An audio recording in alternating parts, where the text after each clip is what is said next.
Good afternoon, everybody. It's Lorraine Alternative Homesteading on Friday, July 11, 2025. I hope everybody's doing well today.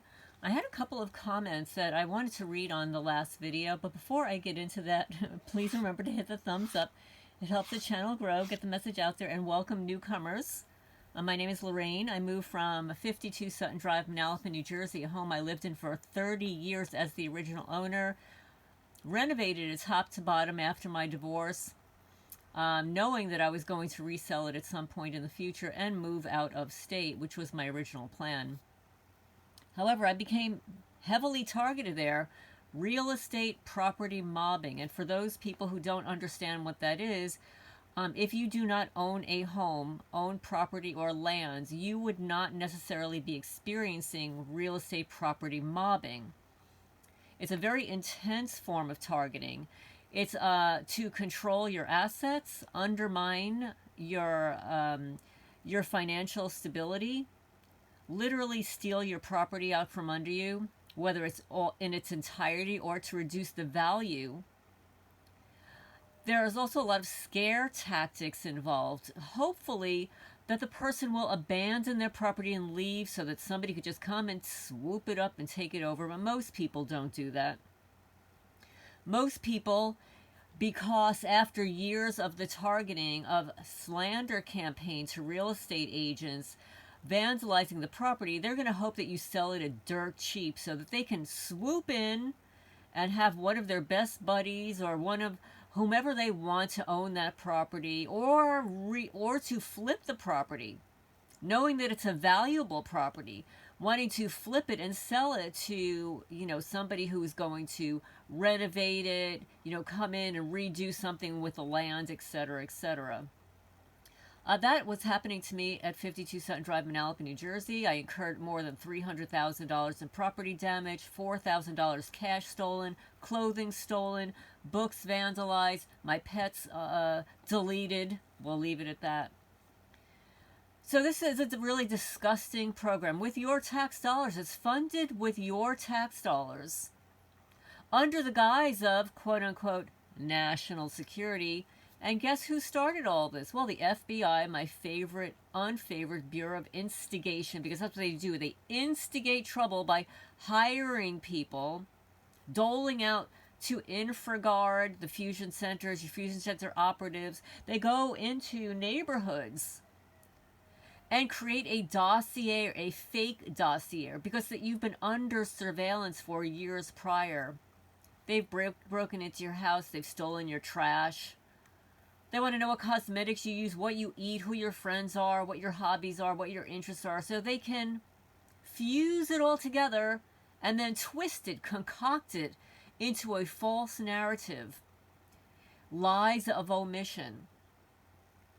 And they'll call you, quote unquote, a crazy cat lady because you rescue cats and have formed a nonprofit. But they won't tell anybody that you actually have a nonprofit, that you actually went and got your 501c3. The Manalapan, New Jersey police will just call you a crazy cat lady.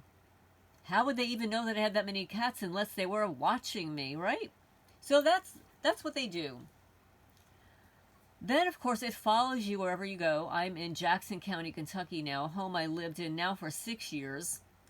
I pretty much brought everything here. The property was neglected, I'll use that word, neglected for several years because the former owner was 96 years old when he passed away.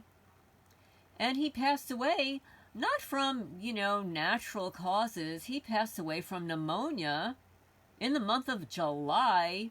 Who gets pneumonia in the month of July?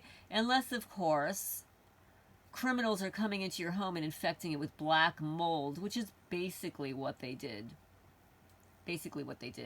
I mean, he did have trees growing a little too close to the property, but, of course, everybody says how wonderful he was, how revered he was. Everybody loved him. Actually, they only loved him for what he did and what he had. Because the local criminals here, if they really wanted to take care of him and help him, they would have cut the trees around his mobile home trailer so that they weren't infringing on his property. They would have helped him do that. But nobody around here did that. They were hoping to unalive him and take over his property. Unfortunately, though, his property went down to his children, who then decided to sell it. And I purchased it because nobody else around here purchased it. And then, of course, I move in here and I'm immediately targeted. Literally, within 4 days of my being here, 4 of my rescue cats were stolen. I'm not going to go into all the details there. I just want to tell you, for all of you people that are experiencing this, you are not crazy. You're being gaslit.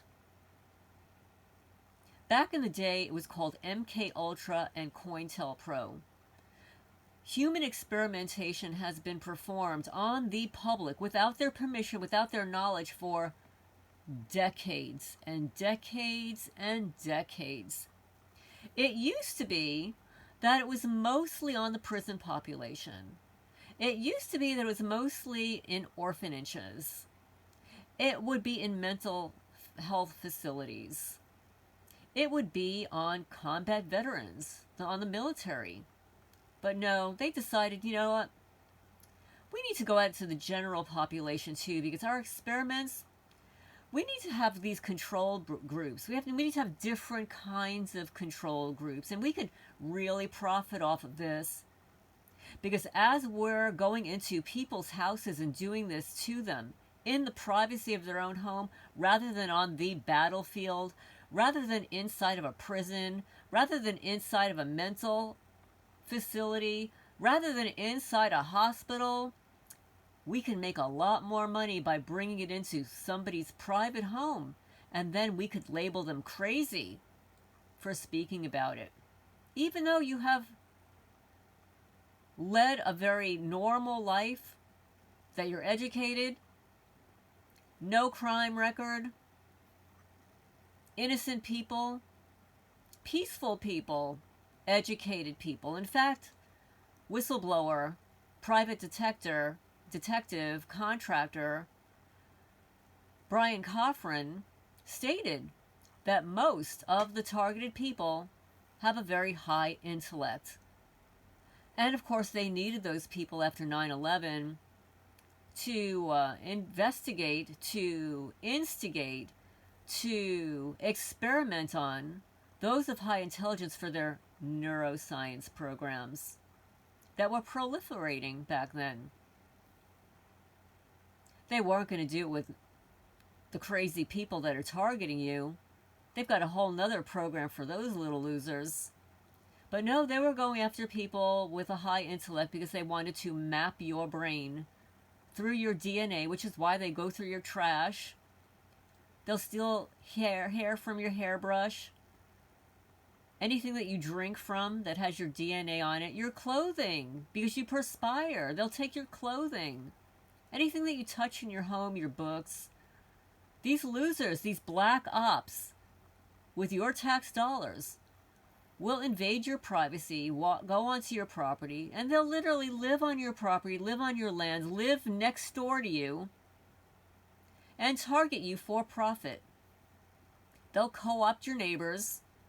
All the neighbors, they look at you snarling and growling and harassing. They harass people who work on your property, like Tyler Allen, my former landscaper. They got to Tyler Allen. I surveilled my property yesterday, and Tyler Allen did a terrible job on my property. For any of you researchers out there that want to find where this creature lives, Tyler Allen and his father, Fred, area code 606-767-1872 in Kentucky, either in Lancaster or Berea, Berea. His father, Fred, had some kind of a fence painting business on their business card, which, by the way, was stolen from me. That's how I know they got to him. They stole the business card. The business card appears back exactly where I left it. Well, it was on the floor 3 weeks later. And that's what they do around here. If they can't creep up behind the license plate and snap a photo, they'll break into your house and collect your business cards and call all of the people on your business cards, like they did with Tyler Allen. From what I understand, I believe he's 22 years old. So if you're looking for Tyler Allen online, he's not in his 30s or 40s or 50s. He's a 22-year-old guy born November 18. Area code 606-767-1872 for all of you sleuths out there that want to do me a favor and get this guy's physical mailing address, because he's going to be served with some papers for vandalism. And yeah, then he could take it to the county lawyer and cry all his way into court. So anyway, on that note, I want to address some of the comments that I received on this last video, the last two videos. And let me just be a little patient here, because I have to pull it up. I have to scroll down your comments. And then I'm going to speak a little bit about a targeted person named Helena Csorba, who was a friend of mine. A lot of people now in the community are not familiar with her. Maybe you are, maybe you are not. So let's see. Oh, and I also wanted to say that in this video, I know there are other people, but I was able to name 8 targeted people that I have known or not known of who have passed away. Linda Costanzo, Karen Romero, nurse. Kim Straub, she was only in her 40s, nurse. Rainatta Jones, age 46. Andrew Boswell, age 51. Helena Csorba, civil engineer, she was in her mid-60s. Mikayla Rains, I don't care what anybody says. SaveAFox, she was either age 29 or 30. And Adrina Mecklenstain, she was an artist in California. And I believe she was in her either late 30s or early 40s. So now let's go to your comments here. And this is from Sparky 6 String. And this was kind of an important commentary. This is very important. To those that can't understand why someone would take that final step, to those that say they would never do it, I am grateful that you haven't yet had the experience that would change your minds. They can force any of us into that step at any time. And this is with technology. This is with stimulating different parts of your brain. I'm adding that. Stimulating different parts of your brain. This could be with spiking your food with chemicals, with LSD. Or if you're taking pharmaceuticals to instigate that, because many of these pharmaceuticals, and I will attest to the fact, some of the negative side effects of these pharmaceuticals for depression, schizophrenia, etc., is an ADHD, or is suicide, ideation, and aggression. The list of pharmaceuticals associated with those symptoms, those negative side effects, is endless. Okay, so let me continue to what Sparky is saying here. They can force any of us into that step at any time. They can make pain so unbearable, one would beg and plead for release. They did this to me when I lived at 52 Sutton Drive, Manalapan, New Jersey, a home I lived in for 30 years as an original owner. I'm not going to go into all the details here, because, you know, the criminals have ears and they're like, oh, it was that bad, let's do it again. So, but yes, they have caused extreme pain, and they tend to do it on ritualistic, witch, Freemason, numerical, significant holidays, dates, like on the solstice, like on a full moon, like on a new moon. Like on May Day, May 1st, every year. Make no mistake, you will find bitchcraft in your house, around your property. You will feel the symptoms of bitchcraft, witchcraft, rituals, either you or a family member, etc., on those days. Oh, the list is endless of days.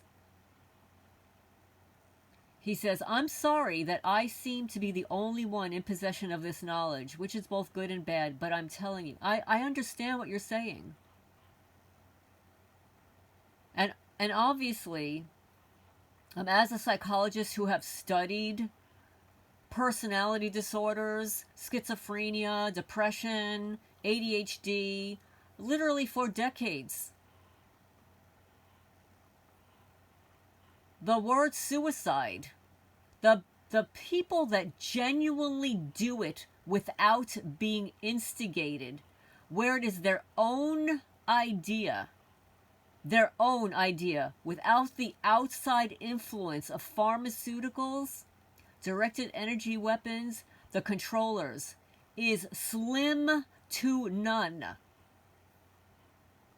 Slim to none. When you hear that somebody is taking their life, I'll bet my life on it. It is being instigated by outside circumstances, pharmaceutical drugs, frequencies, radio frequencies. Okay, now, of course, there are people who grew up in families that may or may not be unstable. And maybe there's a propensity for instability in some families. But that doesn't necessarily mean that somebody in the family is going to delete themselves either. So I hear what you're saying. He or she goes on to say, they can make you psychotic in an unbearable way that would also achieve it. We are alive because that's how they want it for now. I absolutely agree with you 1,000%. Because in my professional opinion and experience, the people that take their own lives, again, is an extremely low percentage of the general population. The ones that do are being manipulated, instigated through pharmacia, through poisons, toxins, V2K, for those who get that, subliminals, hypnotic subliminals.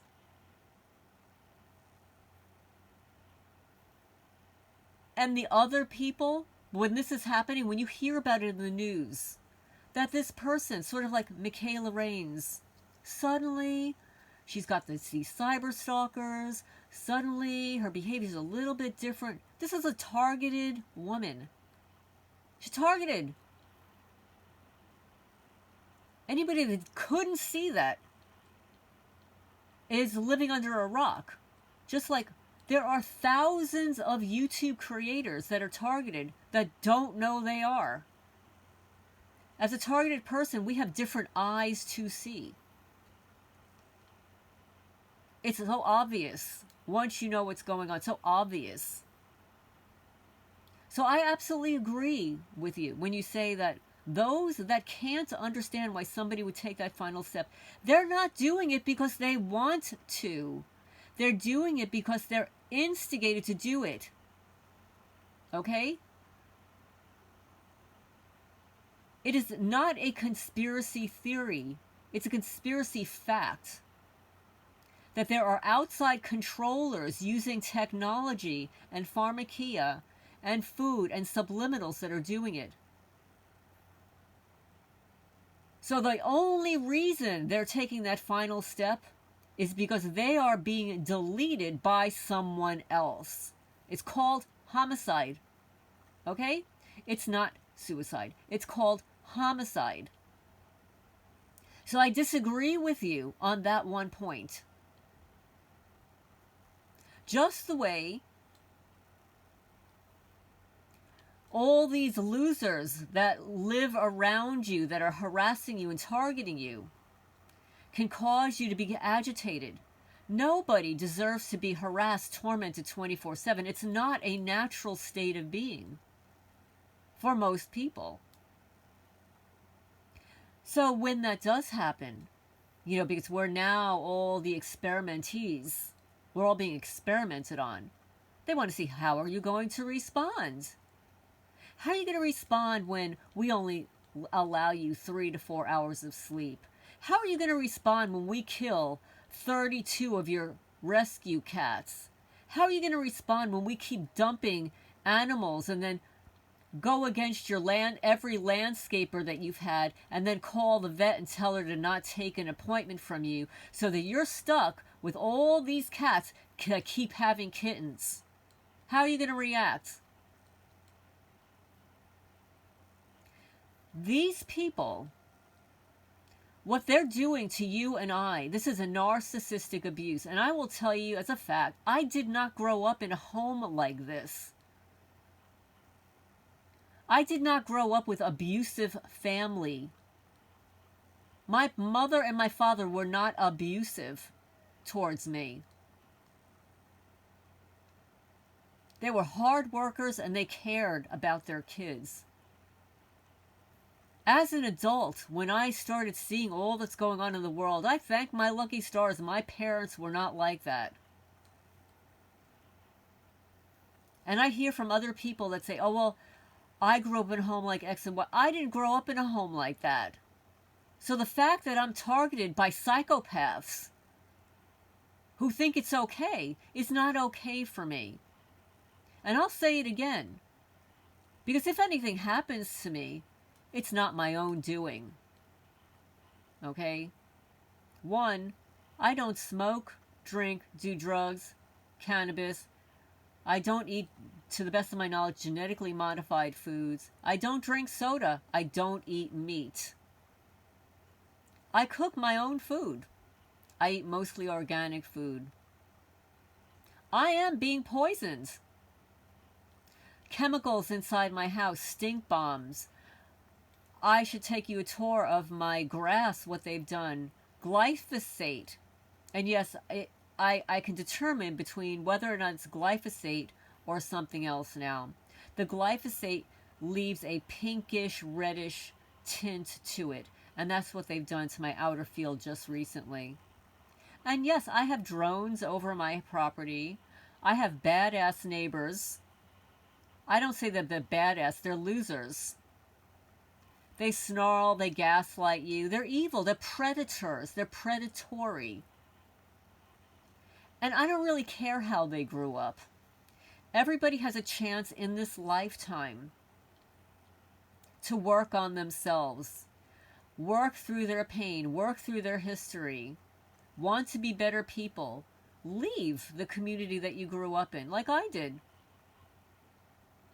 Because you get a different perspective on life when you move. And I will say for a fact that I've lived in a few places in my lifetime, but this by far in Kentucky, with my neighbors, what's happening to me here, is the worst place I've ever lived in my life. And is my property gorgeous? It absolutely is. I have a beautiful piece of land that they are destroying. And when I look at it, they're not only destroying the lands that I'm living on, but they're destroying something that an alleged beloved person, Travis Sparks, who passed away at the age of 96, who also lived here for 30 years, built this village, built something lovely that enhanced the community. But when I moved in here, this community, including local government, sheriff's department, county lawyer, the local judge, the magistrate, they're all in on it. They didn't care about what Travis Sparks built, or that he enhanced the community, that he brought people in the community to make money into the community in a legal way. No, they want to target a senior woman who purchased the property outright, enhanced it, and wanted to continue the legacy of Travis Sparks. They didn't want that to happen. They want to destroy it. They destroy their own county roads. They destroy their own county creek with your tax dollars targeting me. So thank you, Sparky, for this comment. And I will say it again. The percentage of those people that actually delete themselves without outside influence is extremely low. Okay? The outside influence is pharmacia. Many of those drugs intentionally cause suicide ideation, intentionally cause aggression. And that goes for all the energy drinks that people drink, steroids that people take. You don't think half of those cop videos that you see online, the cop auditor videos, you see how jacked up those cops are? They don't look like that naturally. They're taking steroids. And I'll tell you one thing about taking steroids. I know, because I worked out at a gym for six days out of the week. And there was a guy there, a lawyer, and he was a bodybuilder, and he competed. But he also used steroids. People would kind of warn him about it. Well, one day he didn't wake up. He died of a massive heart attack. And I believe I remember he was either in his late 40s, maybe early 50s, perfect health. But he was taking steroids, and those steroids gave him a heart attack. So all you coppers out there, these young coppers taking the steroids, beware. Beware. You never know when it's going to happen to you. And you won't live to get your pension. Most of you will never live to get your pension. If you're taking steroids now, ADHD drugs and stuff, you will not make it to get your pension. And that's carefully orchestrated too. The controllers don't want you to have that money. They will do everything inhumanly possible so that you never get it. But keep working we keep working for the devil. Keep taking those steroids. So anyway, people were asking me about Helena Csorba. Helena Csorba was a friend of mine. And she was wonderful. And let me just pull up her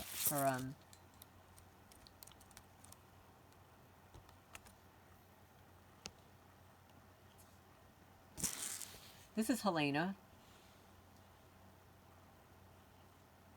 Right here.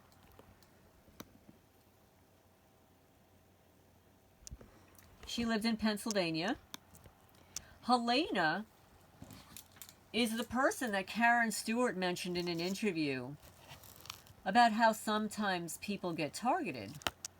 Helena was a retired civil engineer, obviously very attractive, lives in Pennsylvania. And a copper, a married cop, was hitting on her. Well, she had no interest. So he got his feelings hurt. I guess he wanted to have a little affair on the side with a single woman, you know. She had no interest. So he placed her on the watch list and tormented her. That's right. So yes.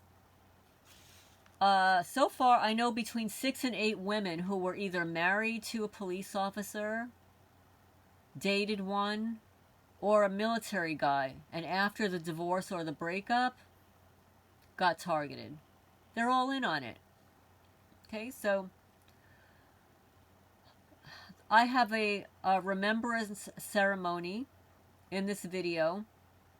I will post the link again in this video. I have a link to the video that she did on Havana syndrome. Helena, for those of you who don't know, she created a petition on change.org, and she ended up raising, I believe it was close to $20,000. Don't quote me on the number. She was in the process of hiring an attorney on behalf of targeted people. And just for the record, she went to all of those big groups, whose names I won't mention, including Ella Fraud, to ask for a donation so that we can, you know, get more money to hire an attorney, and they wouldn't give her a dime. None of them. Zero. None of them contributed. Helena Csorba was a civil engineer. She researched Havana syndrome caused by pulsed, high-power, microwave, radio frequencies, directed energy weapons. There are more than just a handful of diplomats and undercover special agents that are being assaulted with pulsed microwave radio frequency directed energy weapons due. More. Thousands and thousands more, countless numbers in the United States of America and all over the world. Dr. Beatrice Gollum, teaching medicine at the University of California, was the first medical professional to recognize the symptoms of the U.S. diplomats stationed at Havana, Cuba, to be radio frequency microwave radiation assaults. She also has been wanting to call attention to a larger population of people who are affected by similar assaults and to explain and address the symptoms experienced by a large number outside the diplomatic corps struck by identical trauma. Researcher links diplomats' mystery illness to radio frequency. So I've got a URL here. Senator Marco Rubio, Florida, arranged a hearing when the news of the invisible yet devastatingly destructive assault roiled the nation that U.S. citizens, diplomats stationed in Havana, Cuba, were being assaulted surreptitiously with a heinous, debilitating directed energy weapon that left them with neurological dysfunction, including traumatic brain injuries, balance issues, as well as other health harm. The FCC calls these devices radio locators and intentional radiators. They are motion sensors, very much like the speed radar that most people are accustomed, which measure the motion in mph. These sleights of motion speed detectors measure the motion at a person's wrist to detect heartbeat, measure the breath rate by detecting the motion of a person's chest heaving, pick up a leg, hand, or arm motion for gesture and gait recognition, pick up eye motion with gaze tracking recognition, and even detects the vibration of vocal cords and reads the motion of lips to discern speech, your articulation through multiple walls. By the way, these are our individual and unique bio-identifiers when being observed from a distance through obstructions, like through the wall. When pulsed at embassies, they are specifically used for listening and espionage devices. There is no need to do a break and enter to place a hidden microphone. The eavesdropping can easily be accomplished by pulsing a microwave radio frequency MWRF signal into a building through the walls with a direct line of sight. The device can pick up many conversations and locate everyone. The radar guns are widely available to first responders, law enforcement, and firefighters. MWRF through-the-wall surveillance, TTWS, radar devices were designed to be used during catastrophic and exigent circumstances, like after an earthquake, to find the tiniest micromotion of a barely alive person under a rubble, during a mud or snow avalanche, or during a SWAT or a hostage situation where law enforcement has to quickly determine a building's layout and the number of people inside their location and where the weapon's cache is, if any. Firefighters use the pulse radio wave echoes or noise returns to the radar gun's computer screen to find their way out of a smoke-filled structure. But these devices are being misused and have been co-opted and repurposed. When the device's low power densities increase, because after all, they're computers that can be reprogrammed, you have a low frequencies but high power microwave device, HPM, to pulse directed energy at a singled out target and a specific body part of that target surreptitiously for revenge and retaliation, to settle grudges, burning, hurting, and vibrating that target's body part.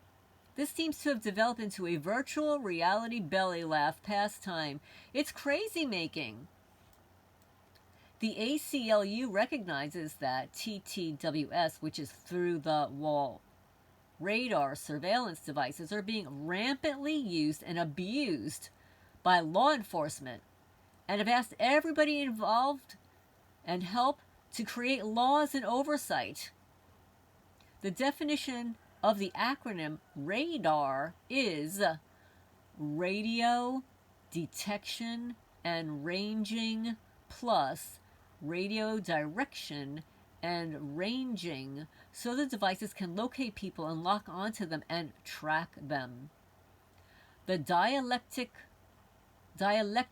constant, also called relative permittivity software, is located on the radar gun's computer to have the capability to identify anything. Everything has a dielectric or relative permittivity property, which is either a solid, liquid, gas, or a composite.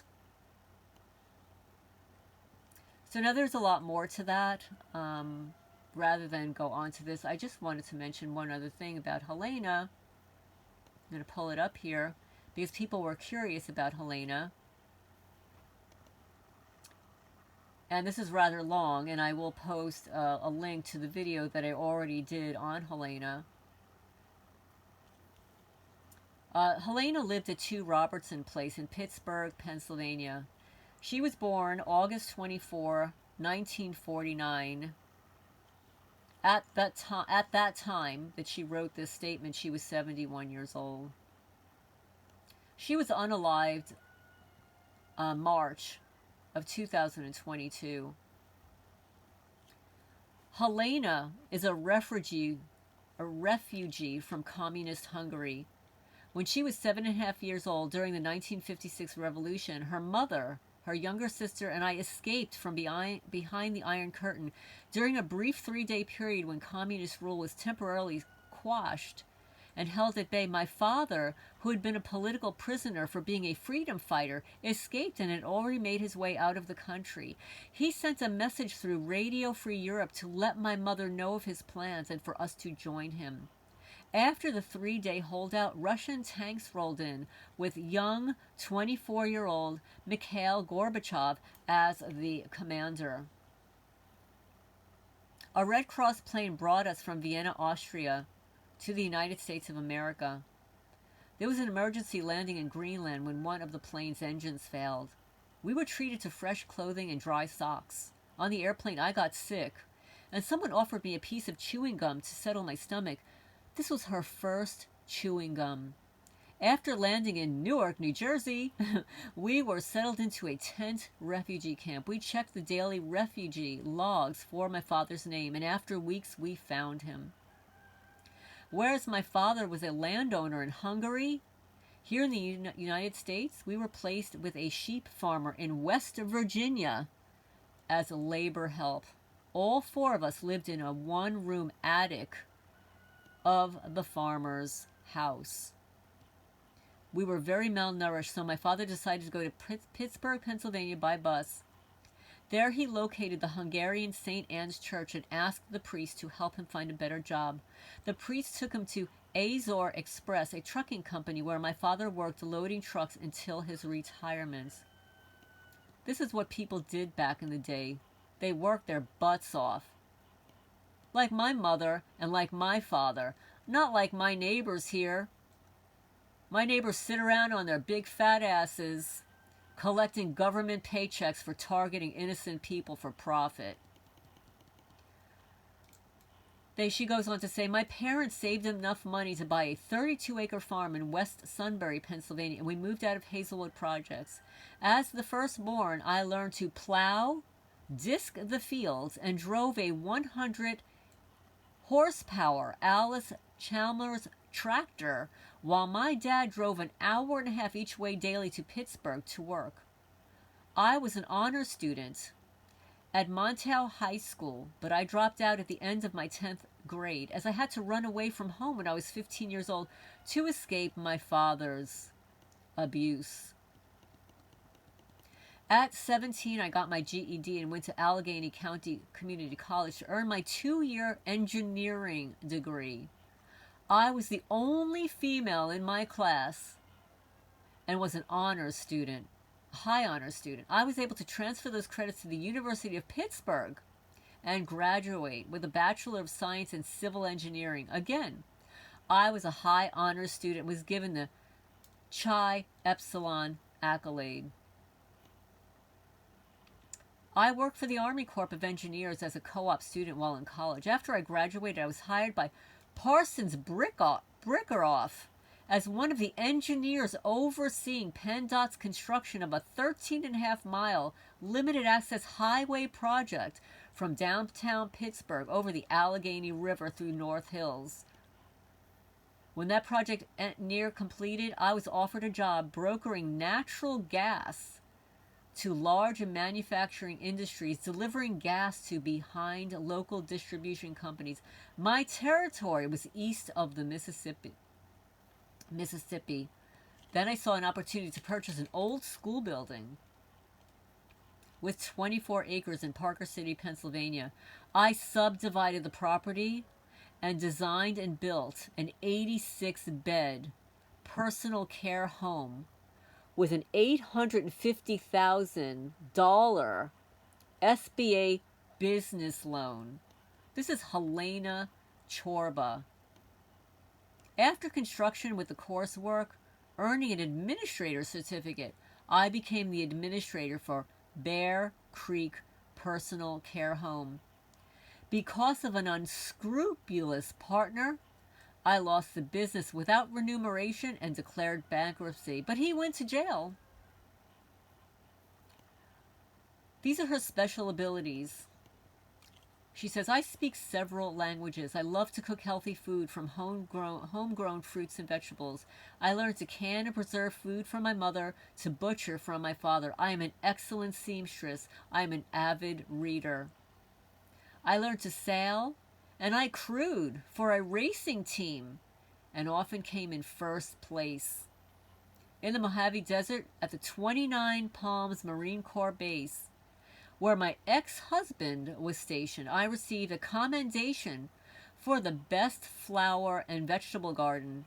You had to spray and hand pollinate the tomato blossoms by hand in order for the plant to bear fruit. I had the opportunity to travel across the beautiful United States 5 times, and I've had the opportunity to go to England, Germany, France, and Hungary multiple times. I even had the chance to go on a 6-week trip to Austria and New Zealand and drive on the wrong side of the road. For volunteer work, for 1 year, I was the Pittsburgh chapter president for Parents Without Partners, and then the Children's Activity Director. I was the vice president for the Society of Women Engineers for several years, trying to build a chapter up with freshly graduating female engineers and to mentor them. I was an invited motivational speaker at lower income disadvantaged school districts to talk to young girls about math, engineering, and sciences, and to encourage them to believe in themselves, to dream, and become anything they set their minds to. As an engineer, I participated in judging what was called, quote, the Super Bowl of problem solving, unquote, an engineering project for middle school students for a 150-mile area surrounding Pittsburgh.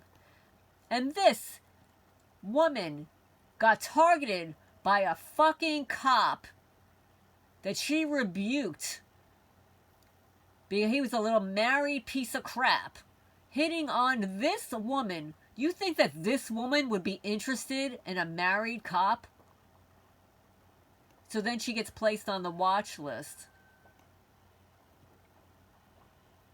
She says, I could not have had such a bountiful life without great support of sometimes total strangers and a small group of friends.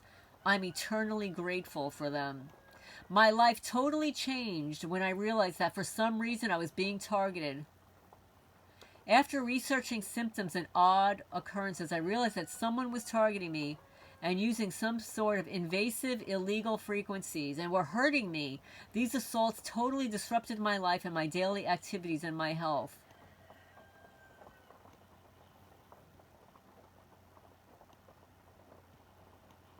I'm going to end here because this is quite long, and I've already done this. I've read all of this on her testimony.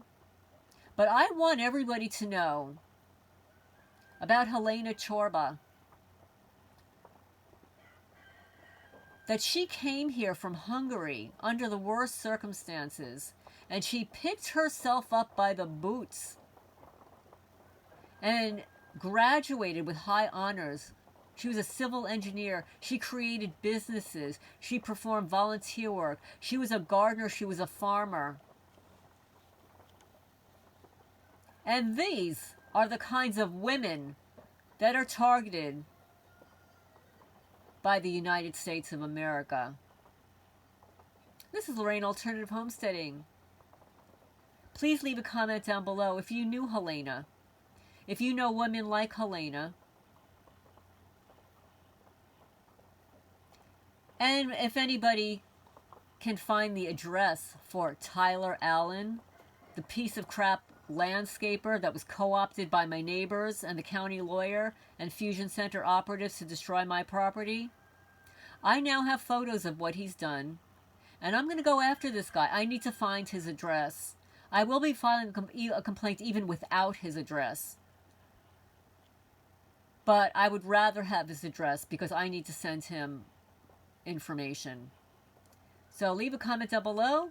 Once again, Tyler Allen's phone number. Let me see here. Let me pick it up again.